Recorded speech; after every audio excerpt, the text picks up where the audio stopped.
Jack, on the cusp of a first title shot in the UFC against a dominant champion, dominant performances by Belal. How are you feeling ahead of your chance at gold?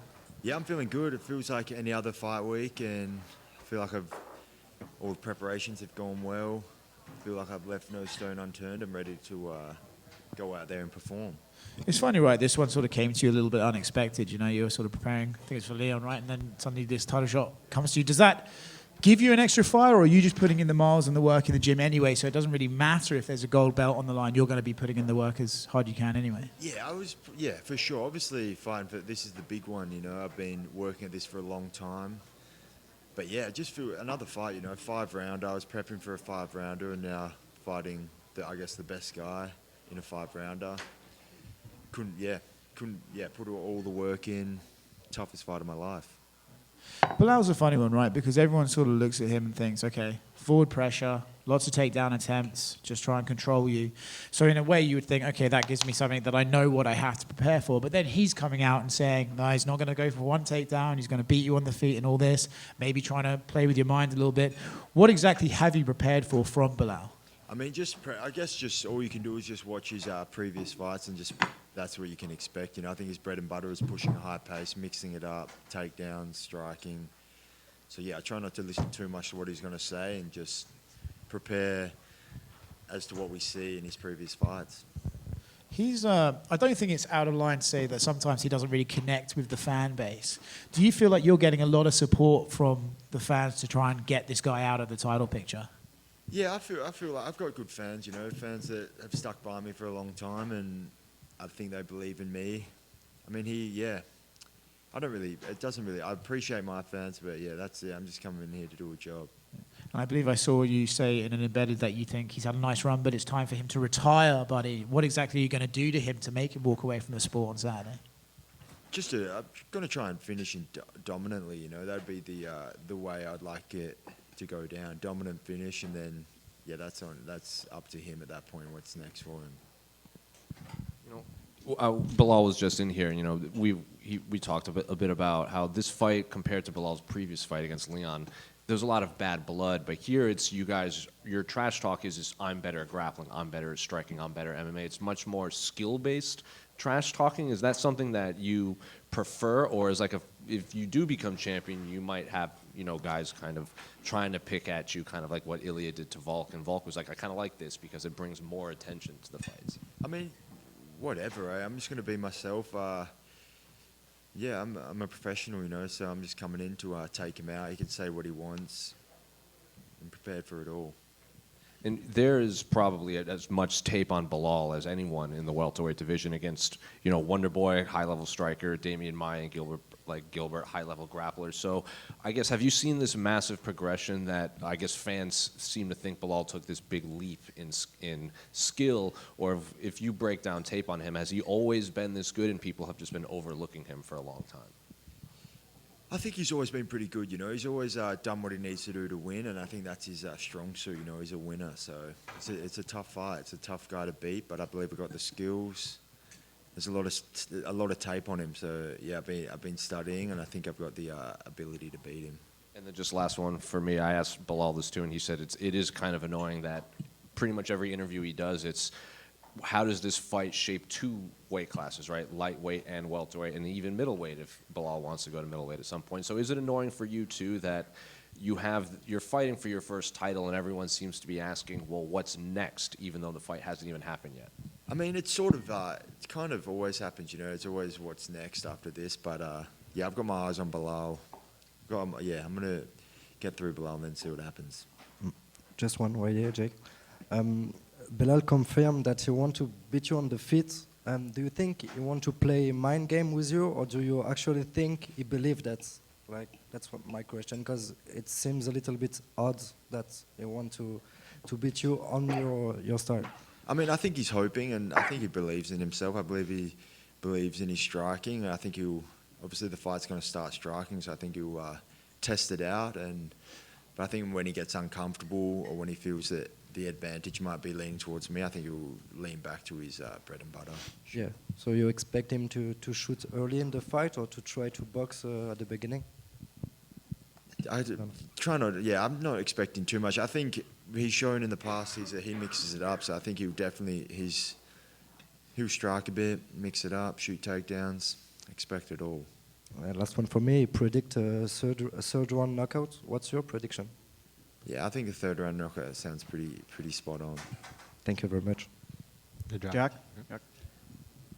Just one over here. So it's been about 10 years since the UFC has been in Montreal. I mean, what can Montreal fans, and even Canadian fans for that matter, expect Saturday night? Yeah, I think this is the high-level match, you know, especially my match. It's the champion versus a solid contender, and I expect a tough fight, you know, tough 5-rounder. Thanks. Jack, right here. You win this fight, you know, you'll get the big paycheck, have lots of opportunities coming your way. Do you use that money to get the nose surgery, or does that wait till the end of the career? Yeah, maybe we'll see. Jack, Good one. I just kind of want to go off one of Jose's questions earlier.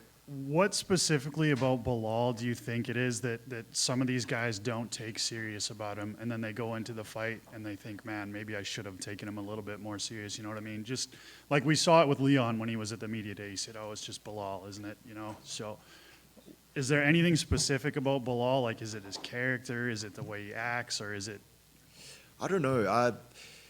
I don't necessarily think people underestimate it. I think it would be silly for anyone to underestimate anyone in this sport, but I think he's just proven that he's better than these guys, you know? I think that's the bottom line. That's what I believe. I believe he's better than everyone he's fought, and that's why he's got the victory.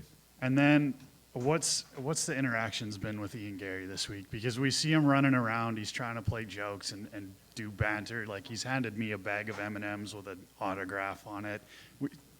We saw him use his kid to hand you a bag of M&Ms, talk about the weight thing. Like, does it bother you? Does it feel like, you know, the brother that's tagging along, you know, what you know, that gets asked to come out with you guys, or do you not even worry about it? Yeah, I try not to worry about it, you know. He's doing his thing. He's staying, trying to just stay relevant, you know. I guess he's just hoping that someone falls through so he can get his spot, which is fair enough. But, yeah, no, I try to avoid him.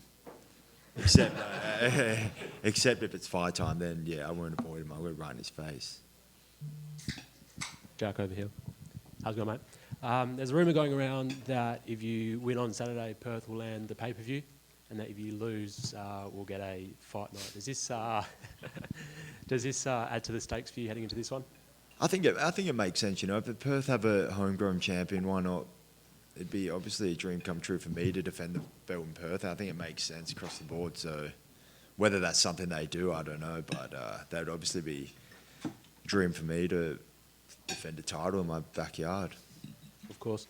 There's been a bit of noise leading into this about the Rivo Bar and Grill situation. Can you provide any clarity around that, your side of the story?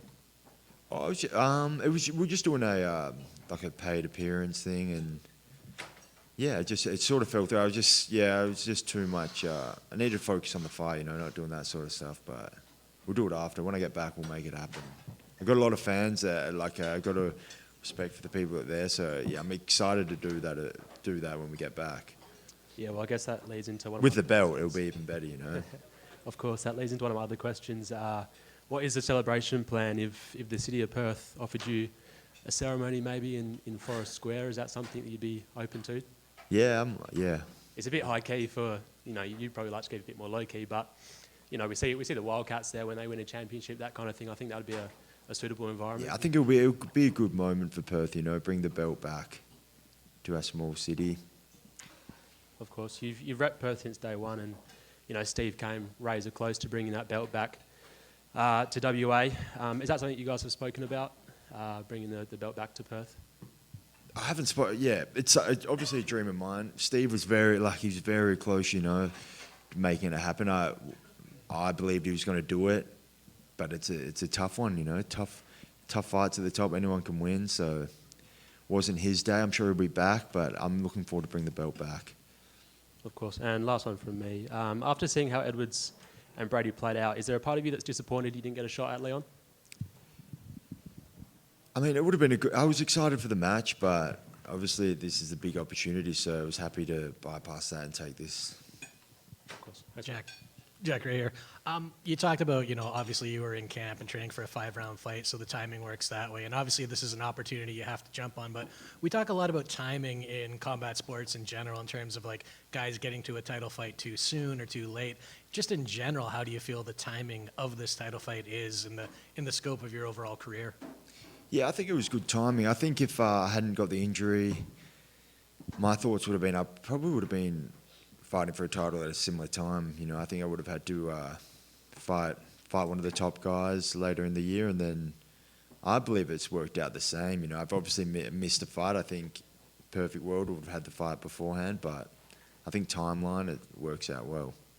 And then no doubt you would have liked to have fought in Australia. Obviously, not entirely likely as the challenger, but hopefully moving forward. But just in terms of fighting in another Commonwealth country, it's not in the States, is this kind of a good second option? It's kind of neutral ground? Yeah, for sure. It's a cool city. I've never been here before outside of the when I came for the press conference a couple of weeks ago, but I was in very quick. But it's a cool place. I like traveling, checking out new places. Yeah, it's a pleasure to fight here, especially with the welterweight division. Obviously, the man GSP is from here, so it's a bit of history in the division. But yeah, I'm excited to kick off my title run in Montreal. Thank you. Jack, to your left here. Jack, on the Countdown show, obviously the UFC highlighted what was not the best start to your professional career, dropping 2 fights in a row. Do you look back at those times, a couple of days out from your first title challenge, for the perseverance that you've showed to get to where you are at right now? Yeah, for sure. It's obviously, not ideal, but you learn a lot from losses. I learned a lot from both those ones, skill-wise and then mentally as well, and just been on a tear ever since, I think most athletes lose in this sport because it's a tough sport, many ways to win and lose. But I'm glad to have got the losses behind me and all wins going forward. Alex Volkanovski picked up a great win against Diego Lopez, reclaiming the featherweight title. Did you look at that performance and take some inspiration of it coming into your own title challenge? Yeah, 100%. Everything Volk does is inspiring. He's an Australian legend, one of the greatest athletes in our country. So, yeah, I'm fully inspired by him and what he has done and what he continues to do. Thank you. Sorry, just one more, Jack. Belal in here earlier said that he thinks he's the best trash talker in the sport. So I'm just curious what type of heated lines you're expecting tomorrow at the press conference. Yeah, he all he does is talk trash. So it's I expect whatever from him. It's going to be good. Jack, you might be the chillest guy in the UFC. Oh. When was the last time you got mad or angry at someone?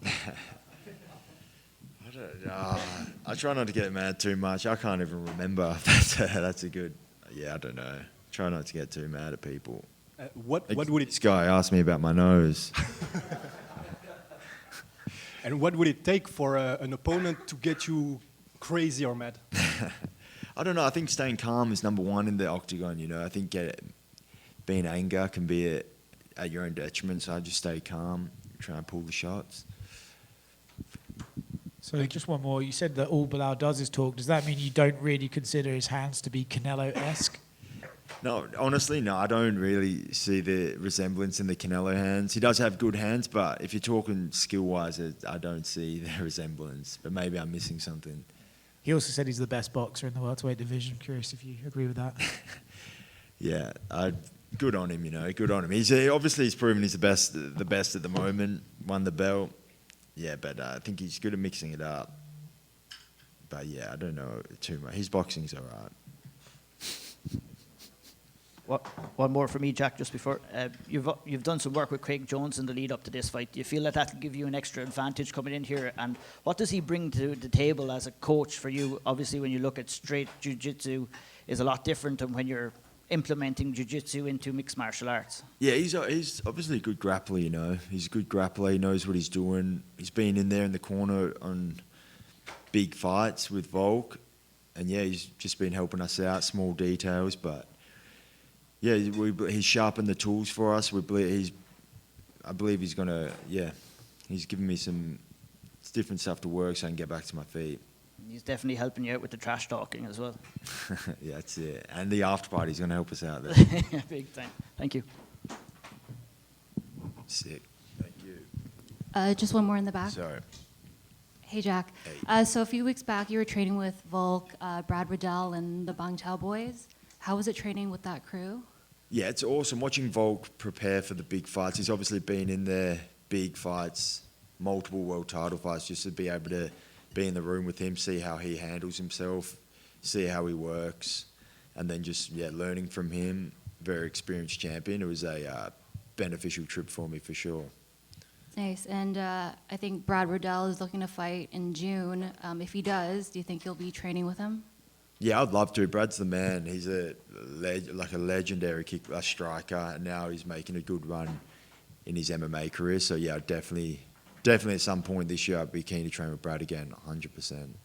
Awesome. Thank you.